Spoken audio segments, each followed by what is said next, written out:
6ನೇ ಅಧ್ಯಾಯದ 20ರಿಂದ 24 ಶ್ಲೋಕಗಳಲ್ಲೇ ಇದ್ದೇವೆ. ನಿನ್ನೆ 24-25 ಶ್ಲೋಕವನ್ನು ನೋಡಿದ್ವಿ. ಏನಪ್ಪ ಹೇಳ್ತಾ ಇದ್ದಾನೆ ಅಂದರೆ, ಪರಮಾತ್ಮ ಸಂಕಲ್ಪ ಪ್ರಭವಾನ್ ಕಾಮಾನ್ ತ್ಯಕ್ತ್ವಾ ಸರ್ವಾನ್ ಅಶೇಷತಃ ಮನಸೈವೇಂದ್ರಿಯಗ್ರಾಮಂ ವಿನಿಯಮ್ಯ ಸಮಂ ತತಃ ಶನೈಃ ಶನೈಃ ಉಪರಮೇತ್ ಬುದ್ಧ್ಯ ಧೃತಿಗೃಹೀತಯ ಆತ್ಮಸಂಸ್ಥಂ ಮನಃ ಕೃತ್ವಾ ನ ಕಿಂಚಿದಪಿ ಚಿಂತಯೇತ್. ನೋಡಿ ಎಷ್ಟು ಚೆನ್ನಾಗಿ ಹೇಳಿದ್ದಾನೆ ಅಂದರೆ ಪರಮಾತ್ಮ, ಧೃತಿಗೃಹೀತಯ ಅಂದರೆ ಮನಸ್ಸು ಧೈರ್ಯವಾಗಿರಬೇಕು ಅಂತ. ಧೈರ್ಯವಾದ ಮನಸ್ಸು ಏನನ್ನು ಬೇಕಾದರೂ ಸಾಧಿಸಬಲ್ಲದು. ಧೈರ್ಯ ಅನ್ನೋದಿಲ್ಲದೆ ಹೋಗ್ಬಿಟ್ರೆ ಏನೂ ಸಾಧಿಸೋಕ್ಕಾಗೋದಿಲ್ಲ. ಮನುಷ್ಯನಿಗೆ ಅತ್ಯಂತ ಇಂಪಾರ್ಟೆಂಟ್ ಧೈರ್ಯ ಅನ್ನೋದು. ಅದನ್ನು ಇಲ್ಲಿ ಪರಮಾತ್ಮ ಹೇಳ್ತಾ ಇದ್ದಾನೆ, ಧೃತಿಗೃಹೀತಯ. ಏನಪ್ಪ?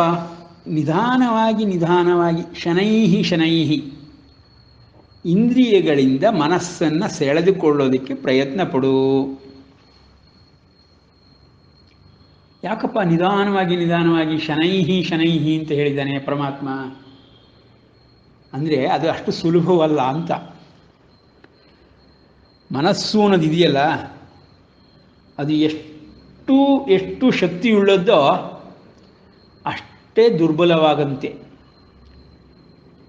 ಈ ಮನಸ್ಸು ಅನ್ನೋದನ್ನು ಇದುವರೆಗೆ ಯಾವ ಸೈಂಟಿಫಿಕ್ ಮೆಥಡಿಂದ ಆಗಲಿ ಯಾವುದೇ ಮೆಥಡ್ಗಳಿಂದಾಗಲಿ ಸಂಪೂರ್ಣವಾಗಿ ಯಾರಿಗೂ ತಿಳಿದುಕೊಳ್ಳೋಕ್ಕಾಗಿಲ್ಲ. ಮನಸ್ಸು ಅನ್ನೋದು ಅಂಥ ಪವಿತ್ರವಾದ್ದು. ಏನಪ್ಪ ಅಂದರೆ, ಮನಸ್ಸಿನಿಂದನೇ ದೇವರು, ಇಲ್ಲ ಮನಸ್ಸಿನಿಂದನೇ ದೆವ್ವ. ಆ ಮನಸ್ಸೇ ಕಾರಣ. ದೇವರನ್ನು ಗುರುತಿಸೋಕ್ಕಾಗಲಿ ದೆವ್ವವನ್ನು ಗುರುತಿಸೋಕ್ಕಾಗಲಿ ಮನಸ್ಸೇ ಕಾರಣ. ನಮ್ಮ ಜೀವನವನ್ನು ಅಷ್ಟೇ. ನಾವು ದೇವರು ಬೇಕಾದರೂ ಆಗಬಹುದು, ನಾವೇ ದೆವ್ವ ಬೇಕಾದರೂ ಆಗಬಹುದು. ಅಂದರೆ ಮನಸ್ಸು ಅನ್ನೋದು ಅಂಥ ಒಂದು ಪವಿತ್ರವಾದ ವಸ್ತು, ಅಷ್ಟೇ ಶಾರ್ಪಾಗಿರೋ ವಸ್ತು, ಅಷ್ಟೇ ಒಳ್ಳೆಯ ಉಪಕರಣ. ಅದಿಲ್ಲದಲೇ ಇದ್ದರೆ ಜೀವ ಯಾವುದೇ ಜೀವವಾಗಿರಲಿ ಏನೂ ಸಾಧಿಸೋಕ್ಕೆ ಸಾಧ್ಯವಿಲ್ಲ. ಏನಪ್ಪ ಹೀಗೆ ಹೇಳಿಬಿಟ್ರಿ, ಯಾವುದೇ ಜೀವಕ್ಕೆ ಆಗೋಲ್ಲ ಅಂತ? ಮರಕ್ಕೆಲ್ಲ ಮನಸ್ಸಿದೆಯೇ? ಸಸ್ಯಗಳೆಲ್ಲ ಇದೆಯಲ್ಲ, ಎಲ್ಲ ಜೀವ ಇರೋದಾನೆ ಸಸ್ಯಗಳು. ಅದಕ್ಕೆ ಮನಸ್ಸಿದೆಯೇ? ಅದಕ್ಕೆ ಮನಸ್ಸಿದೆ, ಆದರೆ ನಮಗೆ ಕಾಣಿಸ್ತಾ ಇಲ್ಲ, ನಮಗೆ ಗೊತ್ತಾಗ್ತಾ ಇಲ್ಲ. ಅದಕ್ಕೂ ಮನಸ್ಸಿದೆ. ಪ್ರಾಣಿಗಳಲ್ಲಾದರೆ ಸ್ವಲ್ಪ ಚೆನ್ನಾಗಿ ಗೊತ್ತಾಗುತ್ತೆ, ಮನುಷ್ಯರಲ್ಲಾದರೆ ತುಂಬಾ ಚೆನ್ನಾಗಿ ಗೊತ್ತಾಗುತ್ತೆ. ಈ ಮನಸ್ಸು ಅನ್ನೋದು ಸಕಲ ಜೀವರಾಶಿಗಳಲ್ಲೂ ಇದೆ. ಮರಗಳಲ್ಲಿ ಗೊತ್ತಾಗೋದಿಲ್ಲ ಅಂದ ಮಾತ್ರಕ್ಕೆ ಅದಿಲ್ಲ ಅಂತ ಹೇಳೋಕ್ಕಾಗಲ್ಲ. ಅದಿದ್ರೂ ನಮಗೆ ಗೊತ್ತಾಗ್ತಾ ಇಲ್ಲ ಅಷ್ಟೇ. ಜೀವ ಅಂದಮೇಲೆ ಮನಸ್ಸಿದ್ದೇ ಇರುತ್ತೆ. ಯಾಕೆ ಅಂದರೆ, ನಮ್ಮ ಪುರಾಣದ ಕಥೆಗಳಲ್ಲಿ ನೋಡಿದ್ದೀವಿ, ಸುಮಾರು ಕಥೆಗಳಲ್ಲಿ ಮರಗಳಿಗೆ ಜೀವ ಇದೆ, ಅತ್ಯಂತ ಪ್ರಶಸ್ತವಾದದ್ದು, ಪೂಜ್ಯ ಭಾವನೆ ಇವೆಲ್ಲವೂ ಇದೆ. ಜೊತೆಗೆ ಮರಗಳಾಗಿ ಹುಟ್ಟಿರೋಂಥದ್ದು ಕಥೆಗಳಿದೆ. ಮನುಷ್ಯರು ದೇಹಾಂತರ ಪ್ರಾಪ್ತಿ ಅಂತ ಹೇಳಿದನಲ್ಲ ಕೃಷ್ಣ, ಸತ್ತ ನಂತರ ಬೇರೆ ಬೇರೆ ದೇಹಗಳನ್ನು ಪಡ್ಕೊಳ್ತಾರೆ ಅಂತ ಹೇಳ್ದ. ಹಾಗಿರಬೇಕಾದ್ರೆ ಮರವೂ ಒಂದು ದೇಹವೇ ತಾನೆ, ಅದನ್ನು ಪಡ್ಕೊಳ್ಳೋವಂಥ ಚಾನ್ಸಸ್ ತುಂಬ ಇದೆ. ಯಾಕೆಂದರೆ ನಾವು ಶ್ರೀನಿವಾಸ ಕಲ್ಯಾಣ ಕಥೆಯನ್ನು ಕೇಳಿದರೆ, ನಮ್ಮ ವೆಂಕಟೇಶ ವೈಭವ ಅದರಲ್ಲಿ ಕೇಳಿದ್ರೆ ಗೊತ್ತಾಗುತ್ತೆ. ಏನಪ್ಪ ಅಂತಂದರು, ಸಾಕ್ಷಾತ್ ಮಹಾವಿಷ್ಣು ವೈಕುಂಠ ಲೋಕವನ್ನು ಬಿಟ್ಟು ಭೂಮಂಡಲಕ್ಕೆ ಬಂದುಬಿಡ್ತಾನೆ. ಲಕ್ಷ್ಮೀನ ಅರಸ್ಕೊಂಡು ಹಿಂದೆ ಬಂದುಬಿಡ್ತಾನೆ. ಲಕ್ಷ್ಮಿ ಕೋಪ ಮಾಡ್ಕೊಂಡು ಹೊರಟು ಬಂದುಬಿಡ್ತಾಳೆ. ಅವನ ಹಿಂದೆ ಬಂದಂತಹ ಶ್ರೀನಿವಾಸ ಭೂಮಿಗೆ ಬಂದ ತಕ್ಷಣ ಭೂಮಂಡಲದ ಸುತ್ತಲೂ ಇರುವಂತಹ ವಿಷ್ಣು ಮಾಯೆ, ಭೂಮಂಡಲದ ಮಾಯೆ ಅವನನ್ನು ಆಕ್ರಮಿಸ್ಕೊಳ್ಳುತ್ತೆ. ಯಾರಾದರೂ ಅಷ್ಟೇ, ಭೂಮಂಡಲದ ಮಾಯೆ ಆಕ್ರಮಿಸ್ಕೊಳ್ಳುತ್ತೆ. ಹಸಿವು ಬಾಯಾರಿಕೆಗಳಾಗುತ್ತೆ. ಹಸಿವು ಬಾಯಾರಿಕೆಗಳು ಸ್ವಭಾವತಃ ಆಗುತ್ತೆ. ಭೂಮಂಡಲದಲ್ಲಿರುವಂಥ ಸಕಲ ಜೀವರಾಶಿಗಳಿಗೂ ಆಹಾರ ಬೇಕು, ನೀರು ಬೇಕು, ಇವುಗಳು ಬೇಕೇ ಬೇಕು. ಆಹಾರ ನೀರು ಇಲ್ಲದೇ ಇದ್ದರೆ ಯಾವ ಜೀವವೂ ಉಳಿಯಲ್ಲ, ಯಾವ ಪ್ರಾಣಿಯೂ ಉಳಿಯಲ್ಲ.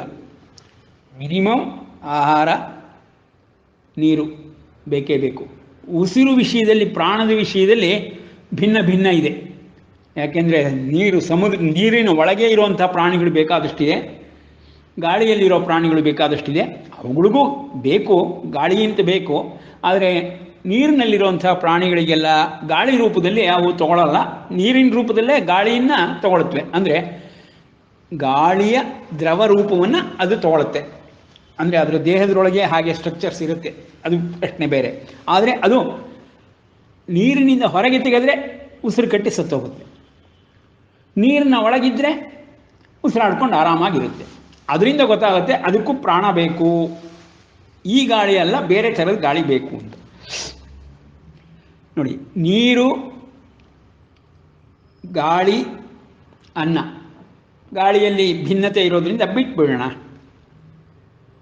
ಅನ್ನ ನೀರಿನ ಬಗ್ಗೆ ಮಾತಾಡಿದಾಗ ಸಕಲ ಪ್ರಾಣಿಗಳಿಗೂ ಅನ್ನ ನೀರು ಬೇಕು. ಹಾಗಾದರೆ ಮರಗಳು ಸಸ್ಯಗಳು ಅನ್ನವನ್ನು ತಗೊಳುತ್ತೀಯೋ? ಅದಕ್ಕೂ ಆಹಾರ ಬೇಕೇ. ಆಹಾರ ಅದರ ಕ್ರಮವೇ ಬೇರೆ. ಆಹಾರ ಅದರ ಕ್ರಮ ಹೇಗಪ್ಪ? ಬೇರಿನಿಂದ ಮಣ್ಣಿನಲ್ಲಿರುವ ಸತ್ವವನ್ನು ತಗೊಳುತ್ತೆ. ಅದರ ಬೇರುಗಳು ಮಣ್ಣಿನಲ್ಲಿರುವ ಸತ್ವವನ್ನು ತಗೊಳುತ್ತೆ. ಮತ್ತು ಭೂಮಿ ಆಳದಲ್ಲಿರೋ ನೀರನ್ನು ತಗೊಳುತ್ತೆ. ಆ ನೀರು, ಭೂಮಿಯಲ್ಲಿರುವ ಸತ್ವವೇ ಆಹಾರ, ಅವೆರಡನ್ನು ತಗೊಂಡು ಅದು ಬೆಳೆಯೋದಕ್ಕೆ ಶುರು ಮಾಡುತ್ತೆ. ಸೊ ಆಹಾರ, ನೀರು ಯಾವುದೇ ಜೀವಕ್ಕೆ ಬೆಳೆಯೋದಕ್ಕೆ ಅನುಕೂಲಕರವಾಗಿರುವಂಥ ಅವಶ್ಯಕ ವಸ್ತುಗಳು. ಅದು ಬೆಳೆಯುತ್ತೆ. ಮರಕ್ಕೆ ಆದರೆ ಬೆಳವಣಿಗೆಗೆ ಕೊನೆ ಇಲ್ಲ, ಹೋಗ್ತಾ ಇರುತ್ತೆ ಬೆಳ್ಕೊಂಡು. ಪ್ರಾಣಿಗಳಿಗೆಲ್ಲ ಆದರೆ ಒಂದು ಲಿಮಿಟ್ ಇದೆ, ಅಲ್ಲಿ ತನಕ ಬೆಳೆಯುತ್ತೆ, ಆಮೇಲಿಂದ ಬೆಳೆಯೋದಿಲ್ಲ. ಇದೆಲ್ಲ ನಾವು ನೋಡಿರೋವಂಥ ವಿಷಯಗಳೇ, ನಮಗೆ ಗೊತ್ತಿರೋವಂಥ ವಿಷಯಗಳೇ. ಆದರೆ ಗಮನಿಸಿಲ್ಲದಿದ್ದರೆ ಗಮನಿಸೋದಕ್ಕೆ ಅವಕಾಶ ಇದೆ. ಎಲ್ಲ ಸಕಲ ಜೀವರಾಶಿಗಳು ಮನಸ್ಸನ್ನು ಹೊಂದಿರುತ್ತೆ ಅನ್ನೋದಕ್ಕೋಸ್ಕರವಾಗಿ ಇಷ್ಟು ಮಾತುಗಳಾಗಬೇಕಾಯಿತು. ಈಗ ಮನುಷ್ಯನಲ್ಲಿ ಇರುವಂತಹ ಮನಸ್ಸಿನ ಬಗ್ಗೆ ಮಾತಾಡೋಣ. ಏನಪ್ಪ ಅಂದರೆ, ಮನಸ್ಸು ಅದನ್ನು ಯಾರೂ ಇದುವರೆಗೆ ಎಲ್ಲಿದೆ ಅನ್ನೋದನ್ನು ತೋರ್ಸೋಕ್ಕಾಗಿಲ್ಲ, ಹೇಳೋಕ್ಕಾಗಿಲ್ಲ. ಅದಿದೆ ಅನ್ನೋದು ಮಾತ್ರ ಎಲ್ರಿಗೂ ಗೊತ್ತಾಗಿದೆ.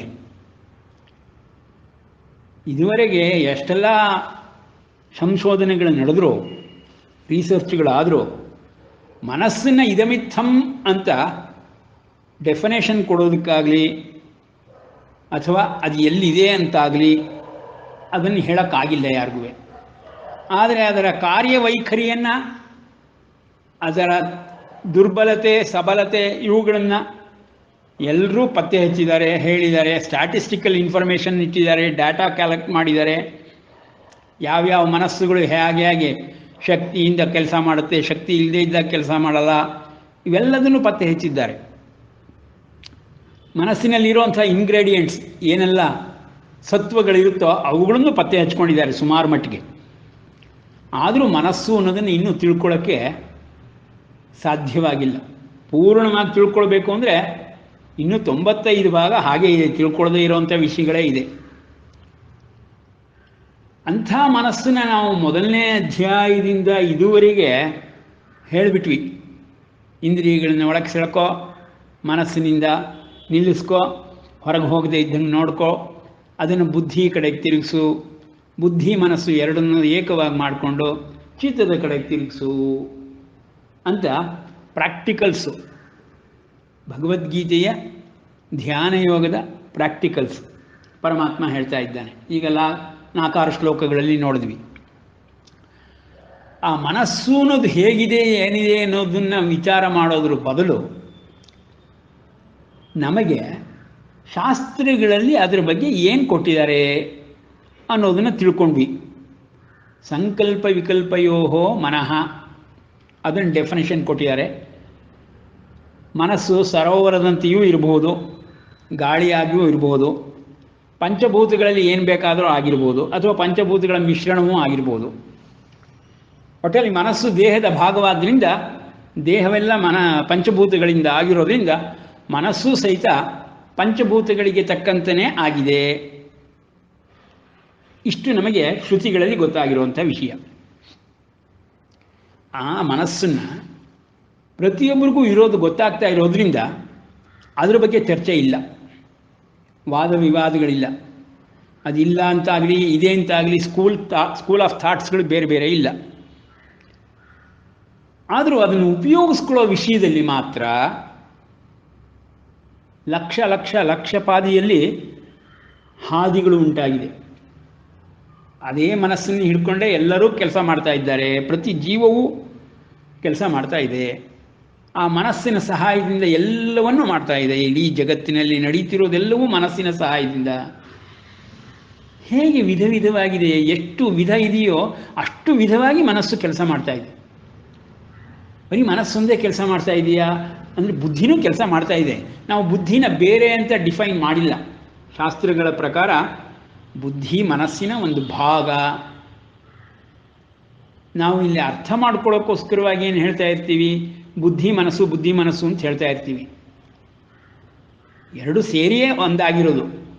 ಮನಸ್ಸಿನೊಳಗೆ ಬುದ್ಧಿ ಒಂದು ಭಾಗ. ಅದು ಯಾವ ಭಾಗದಲ್ಲಿದೆ, ಕೇಂದ್ರದಲ್ಲಿದೆಯೋ, ಸುತ್ತಲೂ ಇದೆಯೋ, ಪಕ್ಕದಲ್ಲಿದೆಯೋ, ಅವೆಲ್ಲ ಗೊತ್ತಿಲ್ಲ, ಯಾರಿಗೂ ಗೊತ್ತಾಗಿಲ್ಲ. ಮನಸ್ಸು ಬಗ್ಗೆನೇ ಏನೂ ಗೊತ್ತಾಗಿಲ್ಲ ಅಂದಮೇಲೆ ಹೇಗೆಲ್ಲ ಗೊತ್ತಾಗಕ್ಕೆ ಸಾಧ್ಯ? ಆದರೂ ಬುದ್ಧಿ ಇದೆ ಅನ್ನೋದು ಗೊತ್ತಾಗಿದೆ.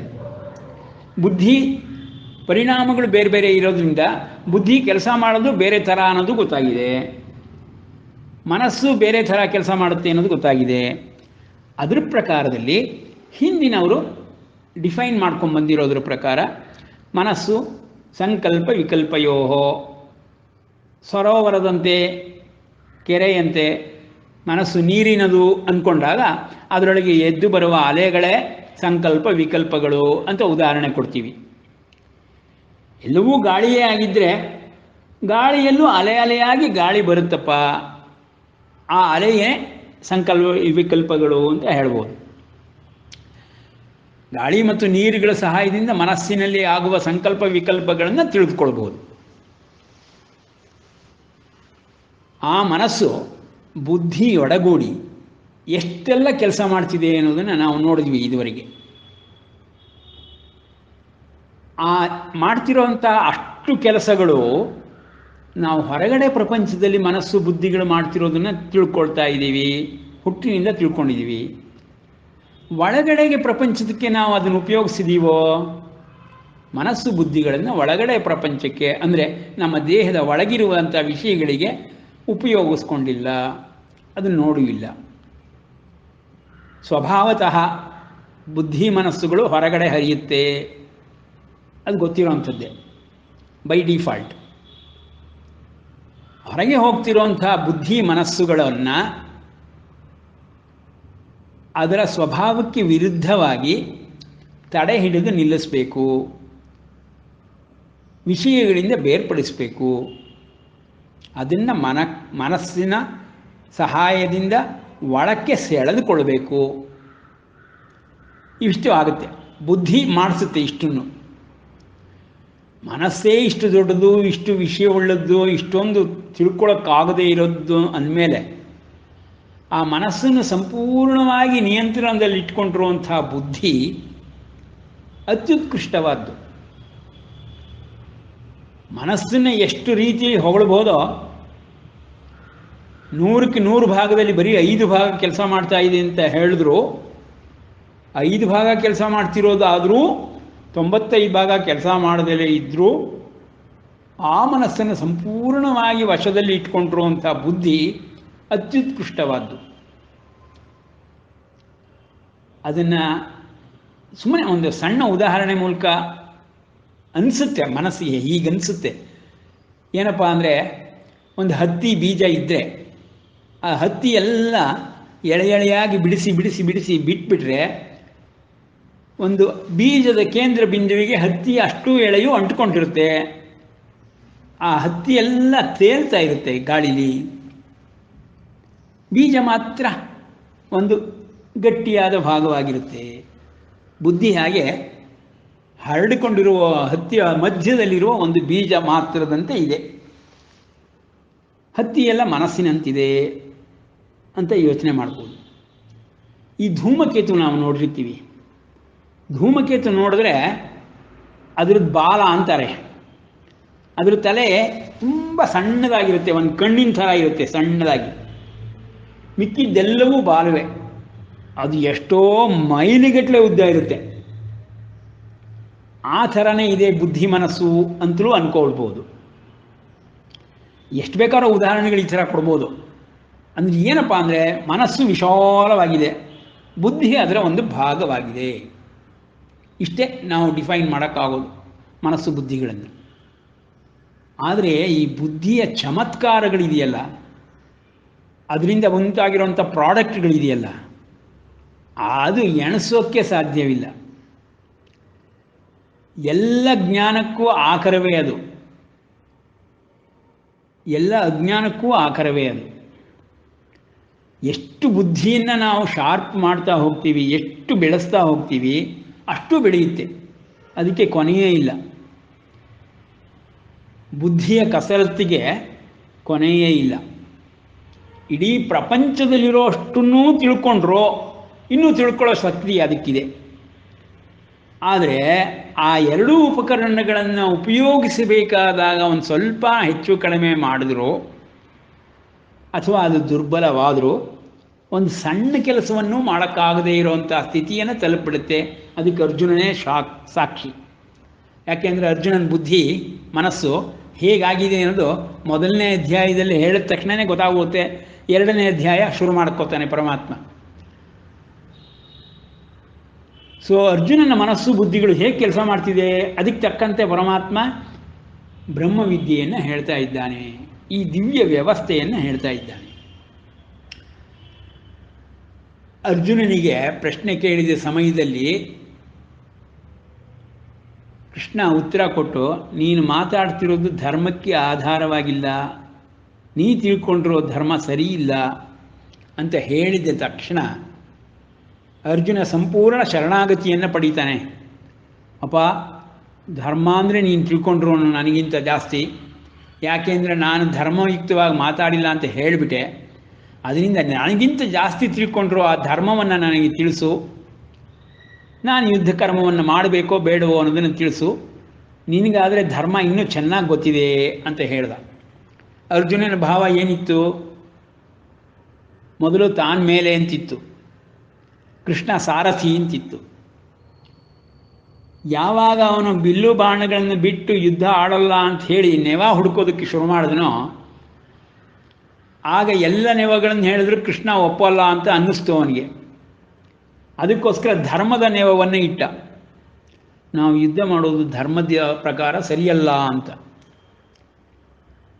ಅಲ್ಲೂ ಸಕ್ಸಸ್ ಆಗಲಿಲ್ಲ ಅರ್ಜುನನಿಗೆ.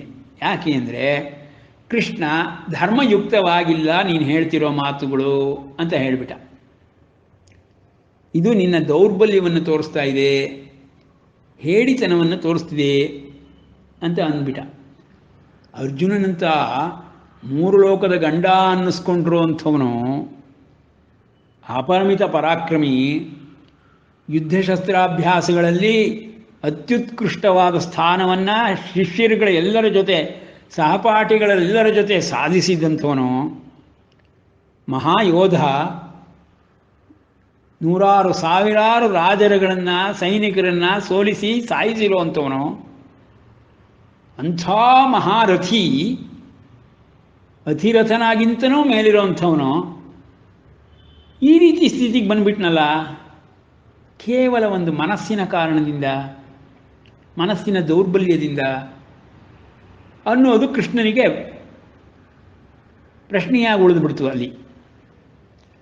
ಅದಕ್ಕೆ ಇವನಿಗೆ ಹೇಗೆ ಹೇಳೋದು ಧರ್ಮವನ್ನು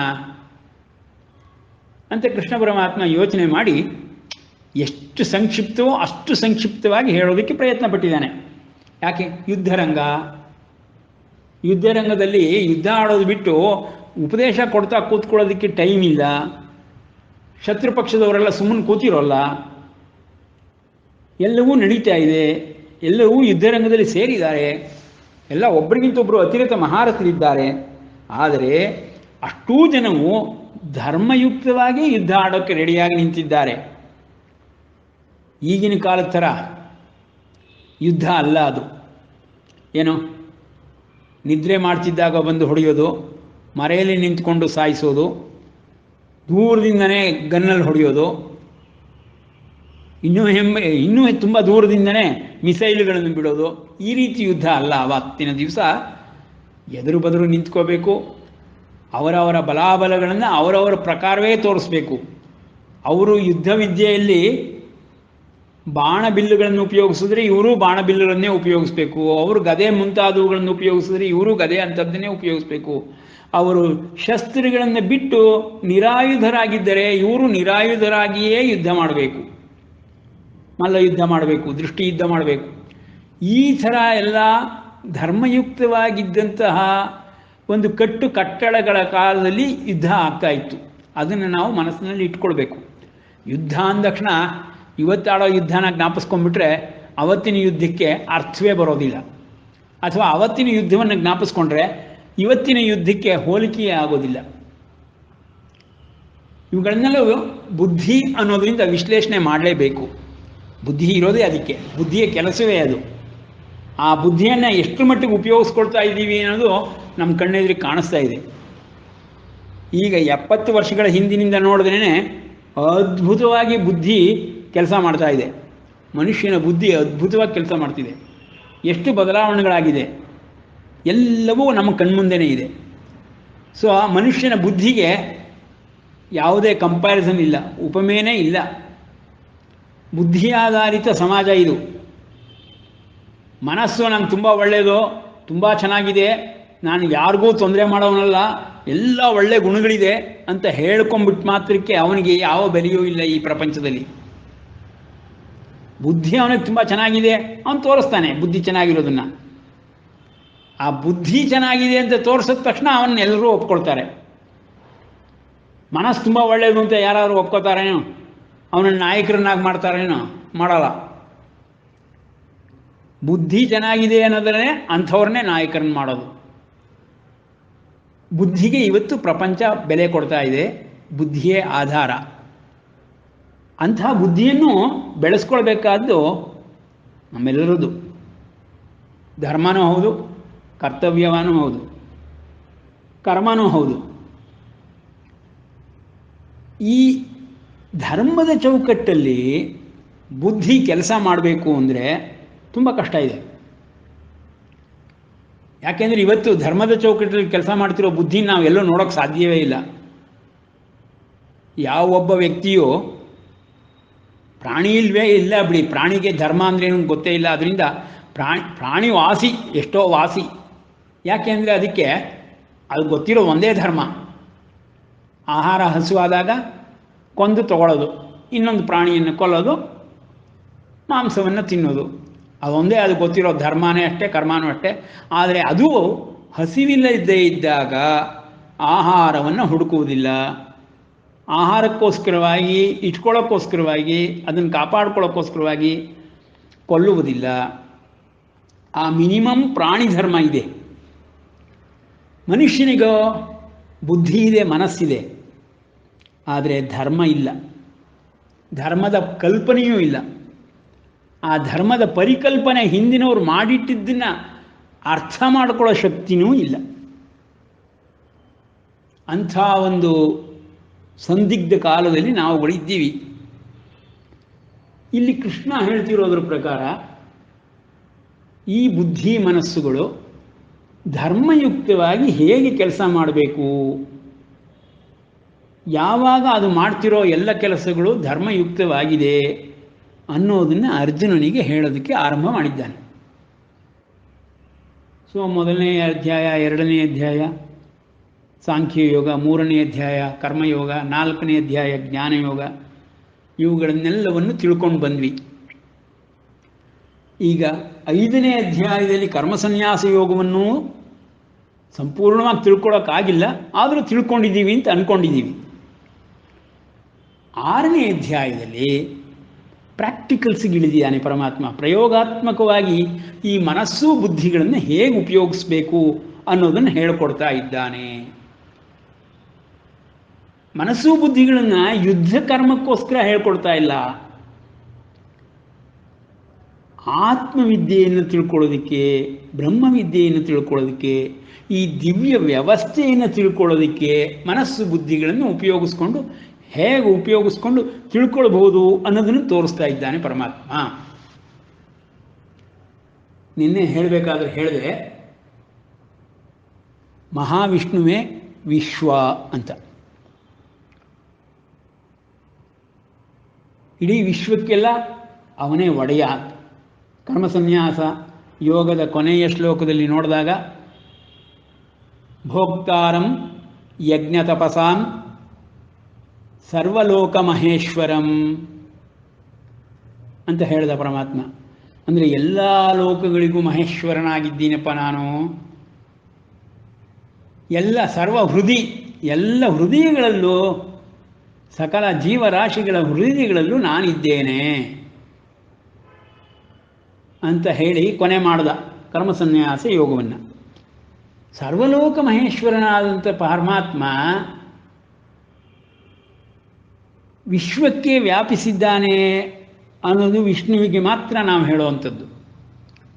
ವಿಶ್ವಂ ಅನ್ನೋದು ವಿಷ್ಣುವಿಗೆ ಮಾತ್ರ ಇಟ್ಟಿರುವ ಹೆಸರು. ಶಿವನಿಗೆ ವಿಶ್ವನಾಥ, ಭೂತನಾಥ ಅವೆಲ್ಲ ಇದೆ, ವಿಶ್ವೇಶ ಅವೆಲ್ಲ ಇದೆ. ಆದರೆ ವಿಶ್ವಂ ಅಂದ್ರೇ ವಿಷ್ಣು. ವಿಶ್ವ ವ್ಯಾಪಕತ್ವ ಇರೋದರಿಂದ ವಿಷ್ಣುವಿಗೆ ಅವನನ್ನು ವಿಷ್ಣು ಅಂತ, ಮಹಾವಿಷ್ಣು ಅಂತ ಹೇಳ್ತೀವಿ. ನಿನ್ನೆ ಹೇಳಬೇಕಾದ್ರೆ ಹೇಳಿದೆ, ಮಹಾವಿಷ್ಣುವಿನ ಜಾಗ ಎಲ್ಲಿದೆಯಪ್ಪ ಅಂತಂದರೆ ಸದಾ ಪಶ್ಯಂತಿ ಸೂರಯ ಅಂತ ವೇದೋಕ್ತಿ. ಸೂರಯ ಅಂತ ಬಹುವಚನ ಪದ ಪ್ರಯೋಗವಿದೆ ಅದರಲ್ಲಿ. ಅಂದರೆ ಒಂದು ಸೂರ್ಯ ಅಲ್ಲ, ನೂರಾರು ಸೂರ್ಯರುಗಳು ಅಂತ. ನೂರಾರು ಸೂರ್ಯ ಬೇಡ, ನಮಗೆ ಒಂದು ಸೂರ್ಯನ ಅರ್ಥ ಮಾಡ್ಕೊಳಕ್ಕಾಗಿಲ್ಲ. ಎರಡು ಸೂರ್ಯ ಇದ್ದರೂ ಅರ್ಥ ಮಾಡ್ಕೊಳಕ್ಕಾಗೋದೇ ಇಲ್ಲ. ಮೂರು ಸೂರ್ಯ ಇದ್ರಂತೂ ಬಿಡಿ, ಮನುಷ್ಯ ಬುದ್ಧಿಗೆ ನಿಲುಕದ್ದು. ಅಂಥ ಸ್ಥಳದಲ್ಲಿದ್ದಾನೆ ಪರಮಾತ್ಮ ಮಹಾವಿಷ್ಣು. ಅಂದರೆ ಅವನ ಮಹತ್ತು ಎಷ್ಟು ದೊಡ್ಡದು ಅನ್ನೋದನ್ನು ಅರ್ಥ ಮಾಡಿಸೋದಕ್ಕೋಸ್ಕರವಾಗಿ ನಿನ್ನೆ ನಾನು ಮಹಾವಿಷ್ಣುವಿನ ಬಗ್ಗೆ ಹೇಳಿದೆ. ಕೃಷ್ಣ ಇಲ್ಲಿ ಇವಾಗ ಎದುರುಗಡೆ ನಿಂತಿರೋದು ಅರ್ಜುನನಿಗೆ. ನಾನೇ ಸರ್ವಲೋಕ ಮಹೇಶ್ವರ ಅಂತ ಹೇಳ್ತಾ ಇದ್ದಾನೆ ಕೃಷ್ಣ. ಮೊದಲು 2, 3, 4 ಅಧ್ಯಾಯಗಳಲ್ಲಿ ಕೃಷ್ಣ ಹೇಳಿದಾಗ ಅರ್ಜುನನಿಗೆ ದ್ವಂದ್ವ ಬಂದ್ಬಿಡ್ತು, ಪ್ರಶ್ನೆ ಬಂದ್ಬಿಡ್ತು. ಅರೆ, ನೀ ಸಾರಥಿಯಾಗಿದ್ದೆ, ಈಗ ಧರ್ಮ ತಿಳ್ಕೊಂಡಿದ್ದೀನಿ ಹಿಂದೆ, ಧರ್ಮ ಬೋಧೆ ಮಾಡೋಕ್ಕೆ ಶುರು ಮಾಡಿದೆ. ಏನಪ್ಪ ಧರ್ಮ ಬೋಧೆ ಮಾಡ್ತೀನಿ ಅಂತ ಹೇಳಿಬಿಟ್ಟು ಆತ್ಮವಿದ್ಯೆ ಬಗ್ಗೆ ಹೇಳ್ತಾ ಇದೆಯಾ, ಜ್ಞಾನವನ್ನು ಹೇಳ್ತಾ ಇದೆಯಾ, ಜ್ಞಾನದ ಬಗ್ಗೆ ಮಹಿಮೆಯನ್ನು ಹೇಳ್ತಾ ಇದೆಯಾ, ನಾನು ಕರ್ಮದ ಬಗ್ಗೆ ಹೇಳಪ್ಪ ಅಂತ ನಾ ಕೇಳಿದ್ರೆ ನೀನು ಜ್ಞಾನವನ್ನು ಆತ್ಮವಿದ್ಯೆಯನ್ನು ಹೇಳ್ತಾ ಕೂತ್ಕೊಂಡಿದೆಯಲ್ಲಪ್ಪ. ಇಲ್ಲಿ ಕೃಷ್ಣನಿಗೆ ಯಾವ ರೀತಿಯ ಪರಿಸ್ಥಿತಿ ಇದೆ ಅನ್ನೋದನ್ನು ಅವನು ಸ್ವಲ್ಪ ಯೋಚನೆ ಮಾಡಬೇಕು. ನಾನು ಹೀಗೆ ಹಿಂದೆ ಮಾತಾಡುವಾಗ ಹೇಳಿದ್ದೆ, ಅರ್ಜುನನ ಲೆವೆಲ್ ಎಲ್ಲಿದೆ, ಕೃಷ್ಣನ ಲೆವೆಲ್ ಎಲ್ಲಿದೆ. ಆದರೆ ಇಬ್ಬರೂ ನೋಡೋದಕ್ಕೆ ಯುದ್ಧದವರೋ, ಕ್ಷತ್ರಿಯ ಕುಲದವರೋ, ರಾಜರುಗಳು ಈ ರೀತಿ ಇದೆ. ಇಬ್ಬರೂ ಏಕ ಸಮ ಅನ್ನೋ ಹಂಗಿದೆ. ಆದರೆ ಅವರ ಮನಸ್ಸು ಬುದ್ಧಿಗಳಿಂದ ಅವರಿಬ್ಬರು ಎಷ್ಟು ವ್ಯತ್ಯಾಸ ಇದೆ ಅನ್ನೋದು ಅಜಗಜಾಂತರ. ಕೃಷ್ಣನ ಮುಂದೆ ಅರ್ಜುನ ಏನೇನೂ ಅಲ್ಲ. ಅದು ಗೊತ್ತಾಗಬೇಕಲ್ಲ ಅರ್ಜುನನಿಗೆ. ಯಾಕೆಂದರೆ ಅರ್ಜುನ ದೇವತೆಗಳನ್ನೆಲ್ಲ ಕುರಿತು ತಪಸ್ಸು ಮಾಡಿ ಅಸ್ತ್ರಗಳನ್ನು ಪಡ್ಕೊಂಡಿರೋಂಥವನು, ಮಹಾರಥಿಕ, ಯುದ್ಧವನ್ನು ಆಡಿರೋನು, ಲೋಕವನ್ನೇ ಮೆಚ್ಚಿಸಿರೋನು. ಅಂಥ ಅರ್ಜುನನಿಗೆ ಅಫ್ಕೋರ್ಸ್ ಗರ್ವ ಇದ್ದಿರಲೇಬೇಕು, ಇದ್ದರೂ ತಪ್ಪಿಲ್ಲ. ಯಾಕೆ? ಅವನಿಗೆ ಅಂಥ ಸತ್ವ ಇದೆ, ಶಕ್ತಿ ಇದೆ. ಆದರೆ ಅವನ ಅಹಂಕಾರದಿಂದ ಕೃಷ್ಣನನ್ನು ತನಗೆ ಸಮ ಅಂತ ತಿಳ್ಕೊಂಡ್ಬಿಟ್ಟಿದ್ದಾನೆ. ಈಗ ನಾನು ಸಮ ಆಗಿರೋ ಅಂತ ತಿಳ್ಕೊಂಡಿರೋದನ್ನು ಬದಲಿಸ್ಬೇಕಾದ್ರೆ 1 ಸೆಕೆಂಡಲ್ಲಿ ಬದಲಿಸಿದ್ರೆ ಹೇಳಿದ್ರೆ ಒಪ್ಕೊಂಡ್ಬಿಡ್ತಾರಾ? ಅರ್ಜುನನಿಗೆ ಬುದ್ಧಿ ಮನಸ್ಸುಗಳಿಲ್ವೇ? ಅದು ಅಳಿಯೋದಿಲ್ವೇ? ಸೊ ಅದಕ್ಕೆ ಕೃಷ್ಣ ಏನು ಮಾಡ್ತಾ ಇದ್ದಾನೆ, ಅರ್ಜುನನನ್ನು ಫಸ್ಟು ತಾನು ಎಲ್ಲಿದ್ದೀನಿ, ಅವನು ಏನು ಅನ್ನೋದನ್ನು ತಿಳಿಸ್ಬೇಕು. ನೇರವಾಗಿ ತಿಳಿಸೋಕ್ಕಾಗೋದಿಲ್ಲ. ನೀನು ದಡ್ಡ ಕಣಯ್ಯ ಅಂತ ಅಂದ್ಬಿಟ್ರೆ ಅರ್ಜುನನಿಗೆ ಕೋಪ ಬರುತ್ತೆ ಹೊರತು ಇನ್ನೇನೂ ಆಗೋದಿಲ್ಲ. ಒಪ್ಕೊಳ್ತಾನೇನೋ? ಇಲ್ಲ. ಅದಕ್ಕೆ ಅವನು ಏನು ಹೇಳ್ತಾನೆ, ನೀನು ಹೇಳಿತನವನ್ನು ತೋರಿಸ್ತಾ ಇದ್ದೀಯಾ, ನಿನ್ನಂಥ ಮಹಾವೀರನಿಗೆ ಇದು ಸಲ್ಲುದಲ್ಲ, ತಕ್ಕದಲ್ಲ ಅಂತ ಹೇಳ್ತಾನೆ. ಆಗ ಅರ್ಜುನ, ಓಹೋ, ನಾನು ಹೇಳಿ ಥರ ಮಾತಾಡ್ತಿದ್ದೀನಾ, ನಾನು ಹೇಳಿ ಆಗ್ತಾ ಇದ್ದೀನಾ, ನೋಡ್ಕೋತೀನಿ ಅಂತ ಯೋಚನೆ ಮಾಡ್ತಾ ಇರ್ತಾನೆ ಅರ್ಜುನ. ಆಮೇಲೆ ಧರ್ಮನೂ ಅಲ್ಲಪ್ಪ ನೀನು ತಿಳ್ಕೊಂಡಿರೋದು ಸರಿಯಾದ್ದು ಅಂದ ತಕ್ಷಣವೇ ಅರ್ಜುನನಿಗೆ ಗೊತ್ತಾಗೋಗುತ್ತೆ, ಓಹೋ, ಧರ್ಮದ ವಿಷಯದಲ್ಲಿ ನನ್ನ ಅರಿವು ತುಂಬ ಕೆಳಗಿದೆ, ಕೃಷ್ಣ ನನಗಿಂತ ಜಾಸ್ತಿ ತಿಳ್ಕೊಂಡಿದ್ದಾನೆ. ಆದ್ದರಿಂದ ಧರ್ಮನ ತಿಳ್ಕೊಂಬಿಡ್ತೀನಿ ಒಂದು ಸ್ವಲ್ಪ, ಕೃಷ್ಣ ಏನು ತಿಳ್ಕೊಂಡಿದ್ದಾನೆ ತಿಳ್ಕೊಂಬಿಟ್ಟು ಆಮೇಲಿಂದ ಅವನ ಕೈಲಿ ಜಿಜ್ಞಾಸೆ ಮಾಡ್ಬೋದು ಅಂದ್ಕೊಂಡಿದ್ದಾನೆ. ಇದೆಲ್ಲವೂ ಕೃಷ್ಣನಿಗೆ ಗೊತ್ತಾಗೋದಿಲ್ವೇ? ನಾವು ಬರೀ ಆ ಸಂಭಾಷಣೆಯನ್ನು ಓದಿದ್ರಿಂದನೇ ನಾವು ಇಷ್ಟೆಲ್ಲ ಆಳವಾಗಿ ಯೋಚನೆ ಮಾಡೋಕ್ಕೆ ಅವಕಾಶಗಳಿದೆ, ಮನಸ್ಸು ಬುದ್ಧಿಗಳಿಗೆ. ಇನ್ನು ಅರ್ಜುನನಿಗೆ ಕೃಷ್ಣನಿಗೆ ಬುದ್ಧಿ ಮನಸ್ಸುಗಳು ಓಡಾಡೋದಿಲ್ವೋ, ಓಡೋದಿಲ್ವೋ, ಕೆಲಸ ಮಾಡೋದಿಲ್ವೋ? ಖಂಡಿತವಾಗಿ ಮಾಡುತ್ತೆ. ಆ ಥರ ಕೃಷ್ಣ ಹೇಳಿದಾಗ ಅರ್ಜುನ ಶರಣು ಬಂದ ಅಂದರೆ ಏನಾಯಿತು? ಅವನ ಅಹಂ ತಗ್ಗಿತು. ನಾ ಯುದ್ಧ ವಿದ್ಯೆಯನ್ನು ಕಲಿತಿರೋದ್ರಲ್ಲಿ ಮೇಲಿರ್ಬೋದು, ಅಸ್ತ್ರಶಸ್ತ್ರಗಳನ್ನು ತಿಳ್ಕೊಂಡಿರೋದ್ರಲ್ಲಿ ಮೇಲಿರ್ಬೋದು, ಮಹಾರಥಿಕ ಇರಬಹುದು. ಆದರೆ ಧರ್ಮದ ವಿಷಯದಲ್ಲಿ ಕೃಷ್ಣನ ಮುಂದೆ ನಾನು ಏನೂ ಇಲ್ಲ ಅನ್ನೋ ಒಂದು ಅಹಂಕಾರದ ಮಟ್ಟು, ಪಟ್ಟು, ಪೆಟ್ಟು ಎಲ್ಲವೂ ಆಯಿತು ಅರ್ಜುನನಿಗೆ. ಆಗ ಏನು ಮಾಡ್ದ? ಆಯ್ತಪ್ಪ, ಶರಣು ಬಂದಿದ್ದೀನಿ, ನನ್ನನ್ನು ಶಿಷ್ಯನಂತ ಸ್ವೀಕರಿಸಿ ಧರ್ಮವನ್ನು ನನಗೆ ತಿಳಿಸಿಕೊಡು. ಕೃಷ್ಣ ಈಗ ಎತ್ತರಕ್ಕೆ ಹೋದ. ಅರ್ಜುನನ ದೃಷ್ಟಿಯಲ್ಲಿ 3 ಮಾತುಗಳಲ್ಲಿ ಕೃಷ್ಣ ಮೇಲೆ ನಿಂತುಕೊಂಡ ಅರ್ಜುನನಿಗಿಂತ. ಈಗ ಕೃಷ್ಣ ಅದಕ್ಕೆ ತಕ್ಕಂತೆಯೇ ಮಾತಾಡಬೇಕು. ಧರ್ಮವನ್ನು ಇವನಿಗೆ ತಿಳಿಸ್ಬೇಕು ಅಂದರೆ ಧರ್ಮ ಏನು 1 ಶ್ಲೋಕ 2 ಶ್ಲೋಕದಲ್ಲಿ ಹೇಳಿ ಮುಗಿಸುವಂಥದ್ದ? ವೇದ ಕಾಲದಿಂದ ಬಂದಿರುವಂಥದ್ದು. ಆದ್ದರಿಂದ ಅದಕ್ಕೆ ತಕ್ಕ ಹಾಗೇ ಹೇಳಬೇಕು ಅಂತ ಅದನ್ನು ತನಗೆ ತಿಳಿದ ಮಟ್ಟಿಗೂ ಸಂಕ್ಷಿಪ್ತವಾಗಿ ಹೇಳ್ತಾ ಇದ್ದಾನೆ ಪರಮಾತ್ಮ. ನೋಡಿ, ಪರಮಾತ್ಮನ ಕಷ್ಟ ಎಷ್ಟಿದೆ ಅಂದರೆ, ಎಲ್ಲವನ್ನೂ ತಿಳ್ಕೊಂಡಿದ್ದವನು, ಪೃಚ್ಛಕ ಪ್ರಶ್ನೆ ಕೇಳುವವನು ಏನು ತಿಳ್ಕೊಂಡಿದ್ದಾನೆ, ಯಾವ ಲೆವೆಲಲ್ಲಿದ್ದಾನೆ ಅನ್ನೋದನ್ನು ನೋಡಿಕೊಂಡು ಅವನಿಗೆ ಅರ್ಥವಾಗುವ ರೀತಿಯಲ್ಲಿ ತಿಳಿಸಬೇಕು. ಇಲ್ಲ ಅಂದರೆ ನಿಂಗೆ ಅರ್ಥವಾಗಲ್ಲ ಬಿಡು ಇದಲ್ಲ ಅಂತ ಹೇಳ್ಬಿಟ್ಟು ಸುಮ್ಮನೆ ಆಗಿಸ್ಬಿಡ್ಬೇಕು. ಅದರ ಅರ್ಥ ಏನು ಅಂದರೆ, ನಿಂಗೆ ಅರ್ಥವಾಗಲ್ಲ ಬಿಡು ಅಂದರೆ ನೀನು ತುಂಬ ದಡ್ಡ, ನಿಂಗೆ ತಿಳಿಯೋಕ್ಕಾಗಲ್ಲ, ಅದರಿಂದ ನೀ ಅದನ್ನು ಪ್ರಶ್ನೆ ಕೇಳಬೇಡ ಅಂತ. ಅದರಲ್ಲಿ 2 ಅವನಿಗೆ ತಿಳಿದೇ ಇದ್ದರೂ ಆ ನೆವ ಹೇಳ್ಕೊಂಬಿಟ್ಟು ಅವನು ತಪ್ಪಿಸ್ಕೋಬೋದು. ಅಕಸ್ಮಾತ್ ತುಂಬ ತಿಳಿದಿದ್ದು ಇವನಿಗೆ ನಾನು ಹೇಳಬಾರ್ದು ಅನಿಸಿದ್ರೆ ಮನಸ್ಸಿನಲ್ಲಿ ಆ ರೀತಿಯೂ ತಪ್ಪಿಸ್ಕೊಳ್ಬೋದು.